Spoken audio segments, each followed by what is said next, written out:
Well, shareholders in Coca-Cola Amatil are beginning to see some bang for their buck. Shares in the local arm of the iconic company, which holds the Asia-Pacific licence to bottle and sell Coke, are touching 5-year highs.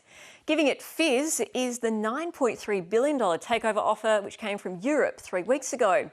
The price puts it at $12.75 a share, and it briefly hit that price back in Feb this year, but before that it was way back in 2013 that it was at those levels. The company's board rejected a lowball bid from Europe 2 years ago, but given the price this time round, they've recommended it to shareholders.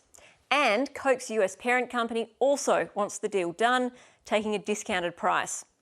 But shareholders themselves are split. Some bigger investors want more than $12.75. Others just want to snatch and run after a largely disappointing decade of performance, as Emilia Terzon reports.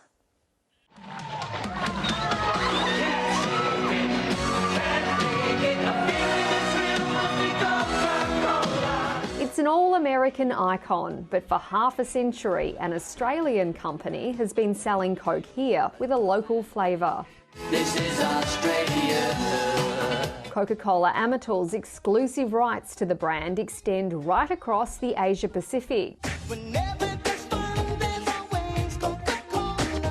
Good growth prospects in Papua New Guinea, Indonesia and the Pacific Islands, and I thought Coke could really leverage that opportunity in Indonesia, and for Australian shareholders paid a fairly attractive dividend. But consumer tastes, a bit like haircuts, change with the times. New brands are popping out of the woodworks every day, and often they're brands that can target a really small niche segment or emerging trend that it's harder for a big brand like Coca-Cola to go after.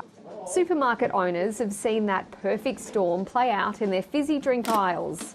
Coca-Cola used to be the #1 product in our sales, and over the years it's demised to a very small part of the business. The sugar content and people being conscious of what they put into their bodies these days has affected their sales. Diet drinks and bottled water have almost filled the gap. And over the years, Coca-Cola Amatil has chased after many other markets. It's the only Coke franchisee that deals in alcohol. It's also tried its hand at flavoured milks, energy drinks, tea bags and the latest fad, kombucha. Coca-Cola's introducing new products all the time. Not all their products are working. Then there was the company's fizzled attempt at canned food. They've invested in the SPC and sold out of that, and that really wasn't a great investment for Coca-Cola. I don't think they've really leveraged the opportunity they had offshore, particularly in Indonesia, where they're still a distant second compared to their competitor Pepsi. This has all happened under the eye of the parent company. The United States doesn't just own 1/3 of Amatil, it also has ultimate sign-off rights on new products. You can only do what the head office will allow you to do, so there's a limit to what a local CEO can do. It's tough running a sugary drinks business, and I think in fairness to the current leadership team, they've done a reasonable job, but really for shareholders, it hasn't really been a big winner.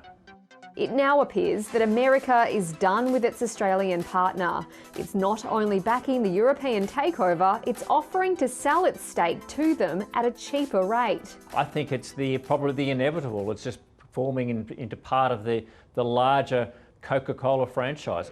While some shareholders want more than the current bid, Amatil's board is recommending the takeover, and small investors say the offering is fair. I think shareholders will take the money and say thank you very much. Shareholders will vote on the takeover next year.